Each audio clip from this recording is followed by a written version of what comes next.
বন্ধুরা, আজকের ভিডিওটা করতে আমার মনটা সত্যি ভেঙে গেছে, কারণ ভারতীয় ক্রিকেটের এক মহান অধ্যায় আজ শেষ হয়ে গেল। আচমকাই টেস্ট ক্রিকেট থেকে অবসর ঘোষণা করলেন হিটম্যান রোহিত শর্মা। টেস্ট ক্রিকেটে রোহিত শর্মার যাত্রাটা হয়তো শুরুতে ঝোড়ো ছিল না, কিন্তু সময়ের সঙ্গে সঙ্গে তিনি নিজেকে প্রমাণ করেছিলেন। ওপেনার হিসাবে বিদেশের মাটিতে ১৭ রান, লাল বলের বিরুদ্ধে অদম্য লড়াই, এই সবই ছিল তার দখলে। আর সেই রোহিতই এবার বললেন এই পর্যন্তই সমাপ্ত।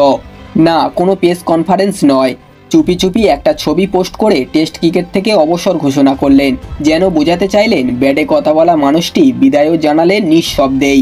শেষ 10টা টেস্টে মাত্র ১৬৪ রান, সেটা নিয়ে সমালোচনা হচ্ছিল ঠিকই, কিন্তু রোহিত শুধু একজন ক্রিকেটার ছিলেন না, তিনি ছিলেন বিশ্বাস, নেতৃত্ব আর এক আস্থার নাম।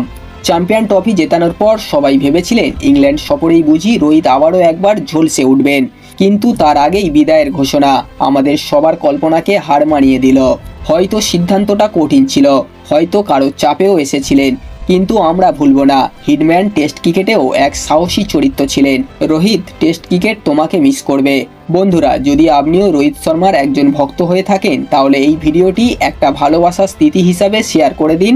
আর হ্যাঁ, এমন আরও ক্রিকেট আপডেট পেতে চাইলে চ্যানেলটিকে অবশ্যই সাবস্ক্রাইব করতে ভুলবেন না।